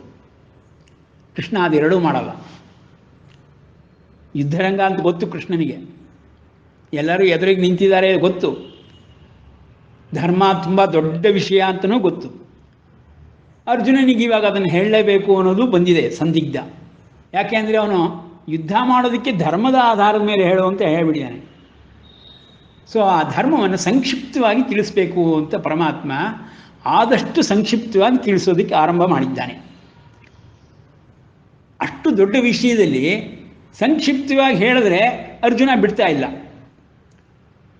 ನಾವು ಮೊದಲನೇ ಅಧ್ಯಾಯದಿಂದನೂ ನೋಡ್ತಾನೆ ಇದ್ದೀವಿ, ಎರಡನೇ ಅಧ್ಯಾಯದಿಂದನೂ ನೋಡ್ತಾನೆ ಇದ್ದೀವಿ. ಪ್ರತಿ ಅಧ್ಯಾಯದಲ್ಲೂ ಅರ್ಜುನ ಪ್ರಶ್ನೆಗಳನ್ನು ಹಾಕ್ತಾನೇ ಇದ್ದಾನೆ. ಕೃಷ್ಣ ಹೇಳೋಕ್ಕೆ ಕಂಟಿನ್ಯೂಯಸ್ ಆಗಿ ಬಿಡ್ತಾ ಇಲ್ಲ. ಯಾಕಪ್ಪ ಹಾಕ್ತಾ ಇದ್ದಾನೆ ಪ್ರಶ್ನೆಗಳಿಗೆ? ಎಲ್ಲೆಲ್ಲಿ ಅನುಮಾನ ಬರುತ್ತೋ ಆ ಜಾಗದಲ್ಲೆಲ್ಲ ಅರ್ಜುನ ಮತ್ತೆ ಬ್ರೇಕ್ ಹಾಕ್ತಾನೆ. ಅನುಮಾನ ಪರಿಹಾರ ಮಾಡಬೇಕು, ಅದು ಕೃಷ್ಣನ ಧರ್ಮ. ಯಾಕೆಂದರೆ ಧರ್ಮವನ್ನು ತಿಳಿಸ್ತೀನಿ ಅಂತ ಗುರುವಾಗಿ ನಿಂತುಕೊಂಡ ಮೇಲೆ ಶಿಷ್ಯನಿಗೆ ತಿಳಿಸ್ಬೇಕಾದಾಗ ಅವನ ಅನುಮಾನಗಳನ್ನು ಪರಿಹಾರ ಮಾಡಲೇಬೇಕು. ಈ ಥರ ಸ್ಥಿತಿಯೊಳಗೆ ಕೃಷ್ಣ ಅರ್ಜುನನಿಗೆ ಧರ್ಮಬೋಧೆಯನ್ನು ಆರಂಭಿಸಿದ್ದಾನೆ. ಧರ್ಮಬೋಧೆ ಆರಂಭವಾಗಿರುವುದೇ ಆತ್ಮನಿಂದ. ಆತ್ಮವಸ್ತು ಬಗ್ಗೆ ಅರ್ಜುನನಿಗೆ ಏನೂ ಗೊತ್ತಿರಲಿಲ್ಲ. ಪರಮಾತ್ಮ ವಸ್ತು ಬಗ್ಗೆ ಗೊತ್ತಿದ್ದಿರ್ಬೋದು. ಏನು ಅಂದರೆ ದೇವರು ಅಂತ, ಆ ಕಾಲದಲ್ಲೂ ದೇವರು ದೇವರು ಅಂತ ಹೇಳ್ತಿದ್ರು, ದೇವಲೋಕ ಅಂತ ಹೇಳ್ತಿದ್ರು. ಯಾಕೆಂದರೆ ಇಂದ್ರನ ಅಂಶ ಸಂಭೂತನೇ ಅರ್ಜುನ ಆಗಿರೋದ್ರಿಂದ ದೇವಲೋಕದಲ್ಲಿ ಕೃಷ್ಣ ಇಂದ್ರ ಇದ್ದಾನೆ, ಅವನ ಅಂಶ ಸಂಭೂತ ನಿನ್ನ ತಾಯಿಗೆ ನೀನು ಹುಟ್ಟಿರೋದು, ಕುಂತಿಗೆ ಇಂದ್ರನ ವರಪ್ರಸಾದ, ಇಷ್ಟು ಗೊತ್ತಿರೋದ್ರಿಂದ ದೇವಲೋಕದ ಬಗ್ಗೆ ಅರ್ಜುನನಿಗೂ ಗೊತ್ತಿರುತ್ತೆ, ದೇವತೆಗಳ ಬಗ್ಗೆ ಅರ್ಜುನನಿಗೆ ಗೊತ್ತಿರುತ್ತೆ. ಆದರೆ ಪರಮಾತ್ಮ ಅಂತಾಗಲಿ ಆತ್ಮ ಅಂತಾಗಲಿ ಗೊತ್ತೋ? ಈಗ ಅರ್ಜುನನಿಗೆ ಹೇಳೋದಕ್ಕೆ ಆರಂಭ ಮಾಡಿರೋದು ಪರಮಾತ್ಮ, ಪ್ರತಿ ದೇಹದೊಳಗೆ ಆತ್ಮ ಇದೆ, ಪರಮಾತ್ಮ ಇದೆ ಅಂತ ಶುರು ಮಾಡ್ಕೊಂಡ್ಬಿಟ್ಟಿದ್ದಾನೆ. ಅದು ಆತ್ಮ ಪರಮಾತ್ಮ ಅಂತಲೂ ಹೇಳಲಿಲ್ಲ. ಎರಡನೇ ಅಧ್ಯಾಯದಲ್ಲಿ ಹೇಳಬೇಕಾದ್ರೆ ದೇಹಿ ದೇಹಿ ಅಂತ ಮಾತ್ರ ಹೇಳ್ತಾ ಇದ್ದ ಪರಮಾತ್ಮ. ಒಳಗಡೆ ದೇಹಿ ಇದ್ದಾನೆ. ಆ ದೇಹಿ ಅಂದರೆ ಆತ್ಮ ಅಂತ ನಾವು ಅಂದ್ಕೊಂಡ್ಬಿಟ್ಟಿದ್ದೀವಿ. ಎಲ್ಲರೂ ಅರ್ಥ ಬರೆದಿದ್ದಾರೆ ಹಾಗೆ, ಅದರಿಂದ ನಾವು ಆತ್ಮ ಆತ್ಮ ಆತ್ಮ ಅಂದ್ಕೊಂಡ್ಬಿಟ್ಟಿದ್ದೀವಿ. ದೇಹದ ಒಳಗೆ ದೇಹ, ದೇಹದ ಒಳಗೆ ದೇಹ ಇದೆ ಅನ್ನೋದ್ರ ಬಗ್ಗೆ ಎಲ್ಲೂ ಉಲ್ಲೇಖಗಳು ಬಂದಿಲ್ಲ. ಆದರೆ ನಮ್ಮ ಋಷಿಮುನಿಗಳ ದಿವ್ಯ ದೃಷ್ಟಿಯಿಂದ ವೇದೋಪನಿಷತ್ತುಗಳಲ್ಲಿ ನೋಡಿ ತಿಳ್ಕೊಂಡಿರೋದ್ರಿಂದ ಶರೀರತ್ರಯದ ಬಗ್ಗೆ ಒಂದು ಜ್ಞಾನ ಉಂಟಾಗಿ, ನಮಗೆ ಅರಿವು ಉಂಟಾಗಿರೋದ್ರಿಂದ ಇಲ್ಲಿ ದೇಹ ಅಂದ ತಕ್ಷಣ ಶರೀರತ್ರಯ ಅಂತ ಅರ್ಥ ಮಾಡಿಕೊಂಡು ನಾವು ಒಳಗಿರುವ ಆತ್ಮನ ವಿಷಯವನ್ನು ತಿಳ್ಕೊಳ್ಳೋ ಪ್ರಯತ್ನ ಪಡ್ತಾ ಇದ್ದೀವಿ. ಇಂಥ ಒಂದು ಸಂದರ್ಭದಲ್ಲಿ ಕೃಷ್ಣ ತನ್ನ ಹಿರಿಮೆಯನ್ನೂ ತಾನು ತೋರಿಸ್ಬೇಕು. ಯಾಕೆಂದರೆ ಅರ್ಜುನ ಯಾವ ನಂಬಿಕೆ ಇಟ್ಕೊಂಡು ಪ್ರಶ್ನೆ ಕೇಳ್ದ? ಧರ್ಮವನ್ನು ತಿಳಿದವನು ನೀನು ನನಗೆ ಹೇಳು ಅಂತ. ಕೃಷ್ಣಂಗೆ ಗೊತ್ತಿಲ್ಲದೆ ಇದ್ದರೆ ನನಗೆ ಅಷ್ಟೆಲ್ಲ ಧರ್ಮ ಗೊತ್ತಿಲ್ಲಪ್ಪ ಅಂತ ಹೇಳ್ಬಿಡೋನು ಸ್ಟಾರ್ಟಿಂಗಲ್ಲೇ. ಯಾಕೆಂದರೆ ಒಂದು ಸತ್ಯವನ್ನೇ ನುಡಿತಾನೆ, ಅಸತ್ಯವನ್ನೇ ನುಡಿಯುವುದಿಲ್ಲ ಕೃಷ್ಣ. ಇಲ್ಲೋ ಹೋದರೆ ನಾವು ದೇವರು ಅಂತ ಹೇಳ್ತಾನೆ ಇರಲಿಲ್ಲ ಕೃಷ್ಣನಿಗೆ. ಸೊ ಅರ್ಜುನನಿಗೆ ಬಿಡಿಸಿ ಬಿಡಿಸಿ ಹೇಳ್ಕೊಳ್ಳೋಕೆ ಆರಂಭ ಮಾಡಿದ್ದಾನೆ. ಏನಪ್ಪ ಹೇಳ್ದ? ದೇಹಿ ಒಳಗಿದ್ದಾನೆ, ದೇಹ ಹೊರಗಿದೆ, ನೀನು ಕಾಣಿಸ್ತಿರೋದು ದೇಹ ಮಾತ್ರ. ಇದನ್ನು ವ್ಯಕ್ತ ಅವ್ಯಕ್ತ ಅಂತ ಹೇಳ್ತೀವಿ. ಅವ್ಯಕ್ತವಾಗಿರುವಂಥದ್ದು ಒಳಗಿದೆ, ವ್ಯಕ್ತವಾಗ್ತಿರೋವಂಥ ದೇಹ ಹೊರಗಿದೆ. ನೀನು ನೋಡ್ತಿರೋದೆಲ್ಲವೂ, ಕೇಳಿಸ್ಕೊಳ್ತಿರೋದೆಲ್ಲವೂ ವ್ಯಕ್ತ ಪ್ರಪಂಚದ ವಸ್ತುಗಳು. ಇವೆಲ್ಲ ಪ್ರಪಂಚವೇ ಫುಲ್ ವ್ಯಕ್ತ ಪ್ರಪಂಚ. ಡಿಸ್ಪ್ಲೇ ಆಗ್ತಿರೋವಂಥದ್ದು. ಕಣ್ಣು, ಕಿವಿ, ಮೂಗು, ನಾಲಿಗೆ, ಎಲ್ಲಕ್ಕೂ, ಚರ್ಮಕ್ಕೆ, ಇವುಗಳಿಂದ ನಾವು ಈ ಡಿಸ್ಪ್ಲೇ ಪ್ರಪಂಚವನ್ನು ಗ್ರಹಿಸ್ತಾ ಇದ್ದೀವಿ. 5 ಇಂದ್ರಿಯಗಳಿಂದ ಗ್ರಹಿಸ್ತಾ ಇದ್ದೀವಿ. ಸೊ ಈ ಪ್ರಪಂಚವನ್ನು ಅರ್ಥ ಮಾಡ್ಕೊಳ್ಬೇಕಾದ್ರೆ ಬುದ್ಧಿ ಮನಸ್ಸುಗಳನ್ನು ಉಪಯೋಗಿಸ್ತಿದ್ದೀವಿ. ಈಗ ಒಳಗಡೆ ಇರೋ ವಿಷಯಗಳನ್ನು ತಿಳ್ಕೊಳ್ಳೋಕ್ಕೋಸ್ಕರವಾಗಿ ಇದೇ ಬುದ್ಧಿ ಮನಸ್ಸುಗಳನ್ನು ಉಪಯೋಗಿಸ್ಬೇಕು. ಸೊ ದೇಹದ ಒಳಗಿರುವಂಥ ದೇಹಿಯನ್ನು ತಿಳ್ಕೊಳ್ಳೋದಕ್ಕೆ ಉಪಯೋಗಿಸ್ಬೇಕು. 5ನೇ ಅಧ್ಯಾಯವನ್ನು ಮುಗಿಸಿ 6ನೇ ಅಧ್ಯಾಯಕ್ಕೆ ಬಂದಾಯಿತು ಪರಮಾತ್ಮ. ಈಗಲೂ ಪ್ರಾಕ್ಟಿಕಲ್ಸ್ ಹೇಳದೆ ಹೋದರೆ ಅರ್ಜುನನಿಗೆ ಅನುಮಾನ ಗ್ಯಾರಂಟಿ. ಯಾಕೆಂದರೆ ಕರ್ಮ ಹೇಳು, ಮಾಡಬೇಕೋ ಬೇಡೋ ಹೇಳು ಅಂತ ಕೇಳ್ತಾ ಇರ್ಬೇಕಾರೆ, ಅಷ್ಟು ಅರ್ಜೆಂಟ್ ಮಾಡ್ತಿರ್ಬೇಕಾದ್ರೆ ಅರ್ಜುನ ಕರ್ಮದ ಬಗ್ಗೆ ಏನು ಹೇಳಿದರೆ ಧರ್ಮದ ಬಗ್ಗೆನೇ ಇನ್ನೂ ಹೇಳ್ತಾನೇ ಇದ್ದಾನೆ. ಜ್ಞಾನದ ಬಗ್ಗೆ ಹೇಳ್ದ. ಈಗ ಪ್ರಾಕ್ಟಿಕಲ್ಸನ್ನು ಶುರು ಮಾಡಿದ್ವಿ. ಮನಸ್ಸು ಬುದ್ಧಿಗಳು ಅತ್ಯಂತ ವಿಚಿತ್ರವಾದದ್ದಪ್ಪ, ಅದನ್ನು ಈ ರೀತಿಯೆಲ್ಲ ಮಾಡಬೇಕು ಅಂತ ಹೇಳ್ಕೊಡ್ತಾ ಇದ್ದಾನೆ. ಈಗ ಅರ್ಜುನಿಗೆ ಮತ್ತೆ ಅನುಮಾನಗಳು ಶುರುವಾಗುತ್ತೆ. ಯಾಕೆ? ಮನಸ್ಸು ಬುದ್ಧಿಗಳಿಗೆ ಅಷ್ಟೊಂದು ಶಕ್ತಿ ಇದೆ ಅಂತ ಅವನಿಗನ್ಸಿಲ್ವಲ್ಲ. ಕೃಷ್ಣ ಏನೋ ಹೇಳಿದ ತಕ್ಷಣ ಒಪ್ಕೊಂಡ್ಬಿಡಕ್ಕಾಗತ್ಯಾ? ಏನೋ ಮನಸ್ಸು ಬುದ್ಧಿನ ತೊಗೊಂಡು ಒಳಗಡೆ ನಿಲ್ಲಿಸ್ಬಿಡ್ತೀನಿ, ಕಣ್ಣು ಮುಚ್ಕೊಂಡ್ಬಿಡ್ತೀನಿ, ಭ್ರೂ ಮಧ್ಯದಲ್ಲಿ ನಿಲ್ಲಿಸ್ಬಿಡ್ತೀನಿ, ಭ್ರೂ ಮಧ್ಯದಲ್ಲಿ ನಿಲ್ಲಿಸಿರೋ ಅಂಥ ತಕ್ಷಣವೇ ಕ್ಷಮ ಆಗ್ಬಿಡುತ್ತೆ. ಅಷ್ಟು ಸುಲಭವೇ? ಇಲ್ಲ. ಆಸನವನ್ನೆಲ್ಲ ರೆಡಿ ಮಾಡ್ಕೋಬೇಕು ಅಂತ ಬೇರೆ ಹೇಳ್ದ ಪರಮಾತ್ಮ. ಎಲ್ಲ ಇಷ್ಟೊಂದು ಕಷ್ಟ ಇದೆಯಲ್ಲ ಪ್ರಾಕ್ಟಿಕಲ್ಸು, ಇದೆಲ್ಲ ನಮ್ಮ ಕೈಲಿ ಆಗುತ್ತ್ಯಾ ಅನ್ನೋ ಅನುಮಾನ ಅರ್ಜುನನಿಗೂ ಬರುತ್ತೆ. ನಮಗೆ ಅರ್ಥವಾಗ್ತಾ ಇಲ್ಲ ಅಂದಮೇಲೆ ಅರ್ಜುನನಿಗೆ ಬರೋದ್ರಲ್ಲಿ ಆಶ್ಚರ್ಯ ಏನಿಲ್ಲ. ಅಥವಾ ಅರ್ಜುನನಿಗೆ ಅನುಮಾನ ಬಂತು ಅಂದರೆ ನಮಗೂ ಬಂದಂಗೆ ಲೆಕ್ಕ. ಯಾಕೆಂದರೆ ಅರ್ಜುನನಿಗಿಂತ ಸ್ಪೆಷಲ್ ಬುದ್ಧಿ ಆಗಲಿ ಸ್ಪೆಷಲ್ ಮನಸ್ಸಾಗಲಿ ನಮಗೇನಿಲ್ಲ. ಆ ಥರ ತಿಳ್ಕೊಂಡು ನೋಡಿದಾಗ ಪರಮಾತ್ಮ ಈಗ ಹೋದ 4 ಶ್ಲೋಕಗಳಲ್ಲಿ ಏನಪ್ಪ ಹೇಳಿಬಿಟ್ಟ? ಯೋಗಿಯಾಗಿದ್ದವನ ಲಕ್ಷಣಗಳನ್ನು ಹೇಳಿ ಆತ್ಯಂತಿಕ ಸುಖವನ್ನು ಹೊಂದುತ್ತಾನೆ ಅಂತ ಹೇಳಿ, ಇದಕ್ಕಿಂತ ದೊಡ್ಡ ಲಾಭ ಇನ್ನೊಂದಿಲ್ಲ ಅಂತ ಹೇಳಿ, ಇದರಿಂದ ನಿನಗೆ ಬಹಳ ಅನುಕೂಲಗಳಾಗುತ್ತೆ, ನಿಜವಾದ ಶಾಂತಿ ಅನ್ನೋದು ನಿನಗೆ ಸಿಕ್ಕುತ್ತೆ, ಅಂಥ ಶಾಂತಿ ಅನ್ನೋದು ನನ್ನ ಹತ್ತಿರ ಇದೆ, ನಾನಿರುವುದು ಪರಮಪದವಿಯಲ್ಲಿ, ಪರಮಪದವಿ ಇರುವುದು ನಿನ್ನ ಹೃದಯ ಮಂದಿರದಲ್ಲಿ ಅಂತ ಹೇಳಿಬಿಟ್ಟ. ಈ ಅರ್ಜುನನಿಗೆ ಕೃಷ್ಣ ಹೃದಯ ಮಂದಿರದಲ್ಲಿದ್ದಾನೆ ಅಂದರೆ ನನ್ನೆದುರು ಹೀಗೆ ದೊಡ್ಡದಾಗಿ ನಿಂತ್ಕೊಂಡಿದ್ದಾನೆ ದೇಹಯುಕ್ತನಾಗಿ, ಹೃದಯ ಮಂದಿರದಲ್ಲಿ ಇದ್ದೀನಿ ಅಂತ ಅಂದರೆ ನನ್ನ ಜೊತೆ ಸೇರಿಕೊಳ್ತಾರೆ ಅಂತ ಶಾಂತಿ ಇದೆ ಅಂತ ಹೇಳಿದ್ರೆ ಹೇಗೆ ನಂಬುವುದಕ್ಕೆ ಸಾಧ್ಯ? ಈಗ ನಾನು ದೇವ್ರನ್ನ ನೋಡಿದ್ದೀನಿ ಅಂದ್ಬಿಟ್ರೆ ಯಾರು ನಾನು ನಂಬಿಡ್ತಾರೇನೋ? 100 ಪ್ರಶ್ನೆಗಳನ್ನು ಕೇಳ್ತಾರೆ. ಈಗ ಕೃಷ್ಣನಿಗೇನೋ ನಾನೇ ದೇವರು ಅಂತ ಹೇಳ್ತಾ ಇದ್ದಾನೆ, ನಾನೇ ಹೃದಯ ಮಂದಿರದೊಳಗಿರೋದು ಅಂತಾನೆ, ಎಲ್ಲ ದೇಹಗಳ ಒಳಗಿದ್ದೀನಿ ಅಂತಾನೆ, ಅಲ್ಲೇ ಪರಮ ಪದವಿ ಅಂತಾನೆ. ಅಲ್ಲಿಗೆ ಬಂದರೆ ಶಾಂತಿ ಅನ್ನೋದಿದೆ, ಅದು ಗೊತ್ತಾಗುತ್ತೆ.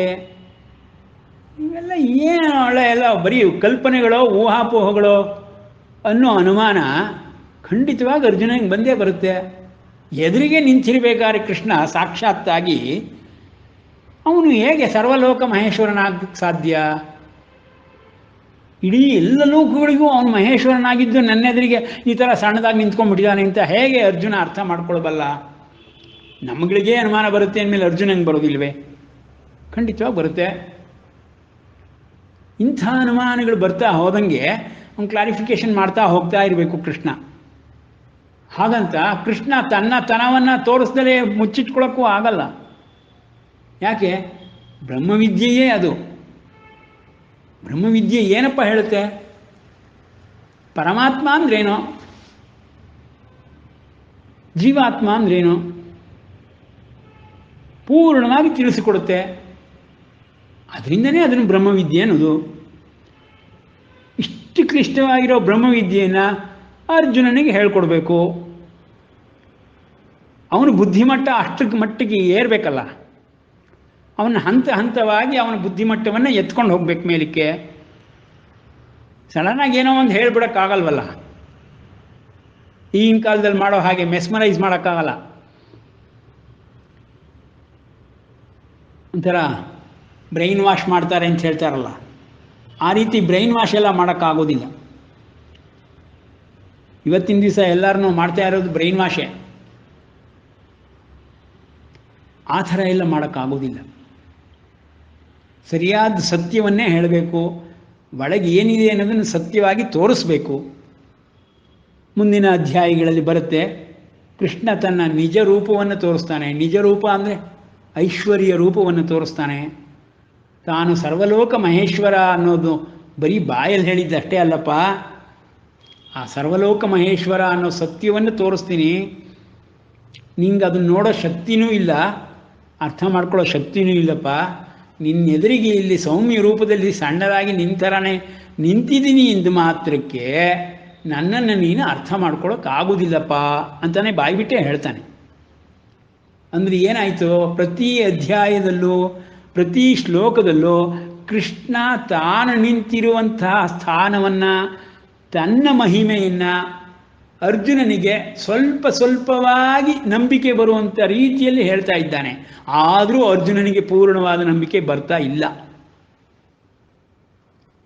ಕೊನೆಯ ತನಕ ಹೀಗೆ ತೊಗೊಂಡು ಹೋಗ್ತಾನೆ. ವಿಶ್ವರೂಪ ದರ್ಶನ ಮಾಡಿಸ್ತಾನೆ. ಆವಾಗ ಅಯ್ಯಯ್ಯೋ ಇದನ್ನು ನೋಡೋಕ್ಕಾಗಲ್ಲ ನನಗೆ, ನೀನು ವಾಪಸ್ ತಗೋ, ಪ್ರಸನ್ನ ರೂಪದಲ್ಲಿ ಬಾ ಅಂತ ಕೇಳ್ತಾನೆ ಅರ್ಜುನ. ಪ್ರಸನ್ನ ರೂಪಕ್ಕೆ ಬಂದಾಗುತ್ತೆ, ಎಲ್ಲ ಆಗುತ್ತೆ. ಕಂಪ್ಲೀಟ್ ಭಗವದ್ಗೀತೆ ಮುಗಿದು ಹೋಗುತ್ತೆ. ಯುದ್ಧವನ್ನು ಆಡ್ತಾನೆ. ಯುದ್ಧವನ್ನು ಆಡಿದ ಮೇಲೂ ಭಗವದ್ಗೀತೆಯ ಕೊನೆಯ ಅಧ್ಯಾಯದಲ್ಲೇ ಕೊನೆಯ ಶ್ಲೋಕಗಳಲ್ಲೇ ಬರುತ್ತೆ. ಏನಪ್ಪ ಹೇಳ್ತಾನೆ ಅಂದರೆ, ಸ್ಥಿತೋಸ್ಮಿ ಗತ ಸಂದೇಹ ಅಂತ ಅರ್ಜುನ ಹೇಳ್ತಾನೆ.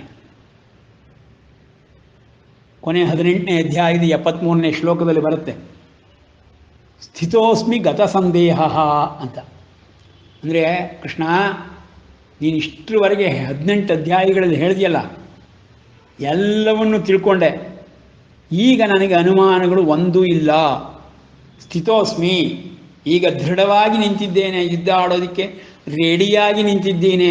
ಅನುಮಾನಗಳೆಲ್ಲವೂ ಹೋಗಿದೆ. ಗತ ಸಂದೇಹ, ಎಲ್ಲ ಸಂದೇಹಗಳು ಹೊರಟು ಹೋಯಿತು ಅಂತ ಸರ್ಟಿಫಿಕೇಟ್ ಕೊಡ್ತಾನೆ ಕೃಷ್ಣನಿಗೆ. ಅಂದರೆ ಏನಾಯಿತು, ಎಲ್ಲ ಅನುಮಾನಗಳು ಹೋಯಿತು ಅನ್ನೋ ತನಕನೂ ಕೃಷ್ಣ ಬಿಡುವುದಿಲ್ಲ, ಹೇಳ್ತಾನೆ ಅವನಿಗೆ. ನಮ್ಮ ಹಿರಿಯರೊಬ್ಬರು ಈ ವಿಷಯವನ್ನು ಮಾತಾಡ್ತಾ ಇದ್ದಾಗ ಹೇಳ್ತಾ ಇದ್ರು, ಭಗವದ್ಗೀತೆ ವಿಷಯ ಮಾತಾಡಿದಾಗ, ಭಗವದ್ಗೀತೆ ಎಲ್ರಿಗೂ ತಿಳ್ಕೊಳ್ಳೋಕೆ ಸಾಧ್ಯವೇನ್ರಿ? ನಮ್ಮ ಉಪಾಧ್ಯಾಯರೊಬ್ಬರು ಹೇಳ್ತಾ ಇದ್ರು, ಏನಪ್ಪ ಅಂತಂದರೆ, ಅರ್ಜುನ ಏನು ಹೇಳಿದ್ದಾನೆ, ಸ್ಥಿತೋಸ್ಮಿ ಗತ ಸಂದೇಹ ಅಂತ ಹೇಳಿದ್ದಾನೆ. ನಾವೆಲ್ಲ ಏನು ಹೇಳ್ತೀವಿ, ಗತೋಸ್ಮಿ ಸ್ಥಿತ ಸಂದೇಹ ಅಂತ ಹೇಳ್ತೀವಿ ರೀ ಅಂತ ಅವ್ರ ಉಪಾಧ್ಯಾಯರು ಹೇಳ್ತಿದ್ರಂತೆ. ಅಂದರೆ ಏನಪ್ಪ ಅರ್ಥ ಆಯಿತು, ನಾನು ಹೋದರೂ ಗತೋಸ್ಮಿ, ನಾನು ಹೋದರೂ ಸಂದೇಹಗಳು ಹಾಗೆ ಉಳಿದಿರುತ್ತೆ ಅಂತ. ಅರ್ಜುನನಿಗೆ ನಾನು ಸ್ಥಿತೋಸ್ಮಿ, ದೃಢವಾಗಿ ನಿಂತಿದ್ದೇನೆ, ಸಂದೇಹಗಳೆಲ್ಲ ಹೊರಟೋಯ್ತು ಅಂದರೆ, ನಾವುಗಳೆಲ್ಲ ಭಗವದ್ಗೀತೆ ಕೇಳಿದ ಮೇಲೆ ಏನಪ್ಪ ಆಗುತ್ತೆ, ಅನುಮಾನಗಳೆಲ್ಲ ಹಂಗೆ ಉಳ್ಕೊಂಡಿರುತ್ತೆ, ನಾನು ಹೋಗ್ತೀನಿ ಅಂತ ಅಷ್ಟೆ. ಆ ಅರ್ಥ ಬರುತ್ತೆ. ಅಂದರೆ ಒಂದು ಇದು ಜೋಕಾಗಿ ಹೇಳಿದ್ದಾರೆ. ಅಂದರೆ ಭಗವದ್ಗೀತೆ ಅಷ್ಟು ಕ್ಲಿಷ್ಟವಾದದ್ದು, ಅಷ್ಟು ಕಷ್ಟವಾದದ್ದು, ಎಲ್ಲವನ್ನೂ ಮುಗಿಸಿದ ಮೇಲೂ ಸಹಿತ ನಮಗೆ ಅನುಮಾನಗಳಿಲ್ಲ ಅಂತ ಹೇಳೋ ಸ್ಥಿತಿ ಸಾಮಾನ್ಯವಾಗಿ ಬರೋದಿಲ್ಲ. ಎಂತೆಂಥ ಮಹಾಪಂಡಿತರುಗಳು ಸಹಿತ ಅದನ್ನು ಒಪ್ಕೊಳ್ತಾರೆ. ಯಾಕೆಂದರೆ ಅಷ್ಟು ಕಷ್ಟ ಇದೆ ಆ ಬ್ರಹ್ಮವಿದ್ಯೆಯಲ್ಲಿ, ಭಗವದ್ಗೀತೆಯಲ್ಲಿ. ಅಂಥ ಜ್ಞಾನ ಭಂಡಾರವಿದೆ. ಜೊತೆಗೆ ಪ್ರಾಕ್ಟಿಕಲ್ಸನ್ನು ನೋಡಿದ ಮೇಲಂತೂ ಇದನ್ನು ಮಾಡೋಕ್ಕೆ ಸಾಧ್ಯವೇ ಇಲ್ಲ ಅನ್ನೋ ಒಂದು ನಿರ್ಧಾರಕ್ಕೆ ಬಂದ್ಬಿಡುತ್ತೆ ಮನಸ್ಸು, ಬುದ್ಧಿಗಳು. ಯಾಕೆ, ನಮ್ಮ ಮನಸ್ಸು ಬುದ್ಧಿಗಳು ಅಷ್ಟೊಂದು ದುರ್ಬಲವಾಗಿದೆ. ಅದನ್ನು ಸ್ವಲ್ಪವೂ ಉಪಯೋಗಿಸ್ಕೊಳ್ಳೋದಕ್ಕೆ ನಮ್ಮ ಕೈಲಿ ಆಗದೇ ಇರೋಂಥ ಒಂದು ಕ್ಷೀಣ ಸ್ಥಿತಿಯಲ್ಲಿದೆ. ಕಲ್ಮಶಗಳಿಂದ, ಕಶ್ಮಲಗಳಿಂದ ತುಂಬಿ ಹೋಗಿದೆ. ಅಂಥ ಮನಸ್ಸು ಬುದ್ಧಿಗಳನ್ನು ಶುದ್ಧ ಮಾಡೋಕ್ಕೆ ನಾವು 10,000 ಜನ್ಮ ಎತ್ತಬೇಕಾಗತ್ತೆ. ಇನ್ನು ಆ ನಂತರದಲ್ಲಿ ಇದನ್ನು ಅರ್ಥ ಮಾಡ್ಕೊಳ್ಬೇಕಾಗತ್ತೆ. ಆ ಮನಸ್ಸು ಬುದ್ಧಿಗಳನ್ನು ಶುದ್ಧ ಮಾಡೋಕ್ಕಿರುವಂಥ ಪ್ರಕ್ರಿಯೆಗಳನ್ನೇ ನಾವು ಒಂದನ್ನು ಫಾಲೋ ಮಾಡ್ತಾ ಇಲ್ಲ. ಈ ಥರ ಸ್ಥಿತಿಯೊಳಗೆ ನಾವಿದ್ದೀವಿ. ಹೇಗೆ ನಾವು ಇದನ್ನು ಅರ್ಥ ಮಾಡ್ಕೊಳ್ಳೋದು ಅನ್ನೋ ಅನುಮಾನಗಳು ತುಂಬ ಬರೋಕ್ಕೆ ಶುರುವಾಗುತ್ತೆ. ಈ ಬುದ್ಧಿ ಮನಸ್ಸುಗಳ ಶಕ್ತಿಯನ್ನು ಬೆಳೆಸ್ಕೊಳ್ಬೇಕು, ಶುದ್ಧನೂ ಮಾಡಿಕೊಳ್ಬೇಕು. ಆವಾಗ ಇದು ಅರ್ಥವಾಗ್ತಾ ಹೋಗುತ್ತೆ. ಆ ನಂತರದಲ್ಲಿ ನಾವು ಸಹ ಪ್ರಯೋಗಾತ್ಮಕವಾಗಿ ಉಪಯೋಗಿಸ್ಕೋಬೋದು ಬುದ್ಧಿ ಮನಸ್ಸುಗಳನ್ನು, ಪ್ರಯೋಗಕ್ಕೆ ಇಳಿಬೋದು. ಅಂದರೆ ಪರಮಾತ್ಮ ಹೇಳಿರೋ ಧ್ಯಾನ ಯೋಗವನ್ನು ಆರಂಭಿಸ್ಬೋದು. ಅದುವರೆಗೆ ಮನಸ್ಸು ಬುದ್ಧಿಗಳನ್ನು ಶುದ್ಧ ಮಾಡ್ಕೊಳ್ಳೋ ಕೆಲಸವನ್ನೇ ಮಾಡ್ತಾ ಇರಬೇಕಾಗುತ್ತೆ. ಆ ಪೂರ್ವಭಾವಿಯಾಗಿ ಮನಸ್ಸು ಬುದ್ಧಿಗಳನ್ನು ಶುದ್ಧ ಮಾಡೋಕ್ಕಿರುವಂಥ ಕೆಲಸಗಳೆಲ್ಲವೂ ಈ ಭಗವದ್ಗೀತೆಯನ್ನು ಕೇಳೋದ್ರಿಂದ ಹಿಡಿದು ಪೂಜೆ, ಭಕ್ತಿ, ಧ್ಯಾನ ಎಲ್ಲವೂ ಬರುತ್ತೆ. ನವವಿಧ ಭಕ್ತಿ, ಪರಮಾತ್ಮನಲ್ಲಿ ನಂಬಿಕೆ, ಪರಮಾತ್ಮನ ಬಗ್ಗೆ ಜ್ಞಾನ, ನಮ್ಮ ಬಗ್ಗೆ ಜ್ಞಾನ, ನಮ್ಮ ಮನಸ್ಸು ಬುದ್ಧಿಗಳ ಶಕ್ತಿ ಎಲ್ಲವನ್ನು ತಿಳ್ಕೊಂಡು ಆಮೇಲೆ ಪ್ರಾಕ್ಟಿಕಲ್ಸ್ಗೆ ಇಳಿಬೇಕಾಗತ್ತೆ. ಮುಂಚೆನೇ ಇಳಿದ್ರೆ ಏನಾಗುತ್ತೆ? ಬರೀ ತಾಪತ್ರಯಗಳೇ ಆಗುತ್ತೆ. ಟೂಲ್ಸ್ಗಳು, ಉಪಕರಣಗಳು ಸರಿ ಇಲ್ಲದೆ ಇದ್ದರೆ ಅದರಿಂದ ಏನಾರು ಕೆಲಸ ಮಾಡೋಕ್ಕೆ ಸಾಧ್ಯವೋ? ಅದು ಎಲ್ಲರೂ ಉಪಯೋಗಿಸೋರಿಗೆ ಎಲ್ರಿಗೂ ಗೊತ್ತು. ಟೂಲ್ಸ್ ಇಲ್ಲದೆ ಇದ್ದರೆ ಕೆಲಸ ಮಾಡೋಕ್ಕಾಗಲ್ಲ. ಟೂಲ್ಸ್ ಬೇಕೇ ಬೇಕು. ಫಸ್ಟ್ ಆ ಟೂಲನ್ನು ತೊಗೊಂಬರ್ತಾರೆ, ಅದನ್ನು ಶಾರ್ಪನ್ ಮಾಡ್ಕೋತಾರೆ, ಅದನ್ನು ತಕ್ಕಂತೆ ಕೆಲಸಕ್ಕೆ ತಕ್ಕಂತೆ ಬೇರೆ ಬೇರೆ ವಿಧವಾದ ಟೂಲ್ಸ್ಗಳನ್ನು ಮಾಡಿಟ್ಕೋತಾರೆ. ಆಮೇಲಿಂದ ಕೆಲಸಕ್ಕೆ ಕೈ ಹಾಕ್ತಾರೆ. ಒಂದು ಲೌಕಿಕ ಕೆಲಸಕ್ಕೇನೆ ಟೂಲ್ಸ್ಗಳನ್ನು ಅಷ್ಟೆಲ್ಲ ರೆಡಿ ಮಾಡ್ಕೊಳ್ಬೇಕು ಅಂದಮೇಲೆ ಒಂದು ಪಾರಮಾರ್ಥಿಕ ಕೆಲಸಕ್ಕೆ, ಬ್ರಹ್ಮವಿದ್ಯೆಯನ್ನು ತಿಳ್ಕೊಳ್ಳೋದಕ್ಕೆ ಆ ಟೂಲ್ಸ್ಗಳು ತಕ್ಕಂತೆಯೇ ಆಗಬೇಕು. ಆ ಮನಸ್ಸು ಬುದ್ಧಿಗಳು ತಕ್ಕಂತೆಯೇ ಬೆಳೆಸ್ಕೋಬೇಕು, ಶುದ್ಧ ಮಾಡಿಕೊಳ್ಬೇಕು, ಶಕ್ತಿಯುತವಾಗಬೇಕು. ಆಗ ಇದೆಲ್ಲವೂ ತಿಳಿತಾ ಹೋಗುತ್ತೆ ಅಂತ ಹೇಳಿ ಇವತ್ತಿಗೆ ನಿಲ್ಲಿಸಿರೋಣ. ನಾಳೆ ಮುಂದುವರಿಸೋಣ. ಇವತ್ತು ಬರೀ ಮನಸ್ಸು ಬುದ್ಧಿಗಳ ಬಗ್ಗೆಯೇ ಆಗೋಯ್ತು. ನಾಳೆ ಆ ಶ್ಲೋಕದಲ್ಲಿ ಏನಿದೆ ಅನ್ನೋದನ್ನು ನೋಡೋಣ. ಅನುಮಾನಗಳಿದ್ದರೆ ಇವತ್ತಿನ ವಿಷಯದಲ್ಲಿ ಕೇಳಬಹುದು. ಮತ್ತು ಜನರಲ್ ಅನುಮಾನನೂ ಕೇಳ್ತೀನಿ ಅಂತ ಹೇಳಿದ್ರಿ, ಕೇಳ್ಬೋದು. ಅದು